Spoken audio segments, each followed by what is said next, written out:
ਖਰਚੇ ਬਣਾਉਂਦਾ ਜਾਂਦਾ। ਉਹ ਪਿੰਡ 'ਚ ਰੌਲਾ ਪੈ ਗਿਆ ਨੀ, ਜੱਟ ਨੇ ਨਵਾਂ ਟਰੈਕਟਰ ਲਿਆਂਦਾ।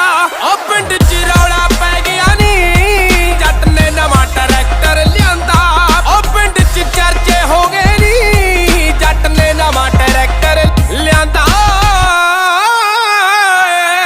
ਓਏ ਚੰਗੇ ਦਣ ਲੱਗਦਾ ਕਮਾਏ ਜੱਟਾ ਵੇ, ਇਹ ਵੀ ਦੱਸ ਪੈਸੇ ਕਿੱਥੇ ਲਾਏ ਜੱਟਾ ਵੇ।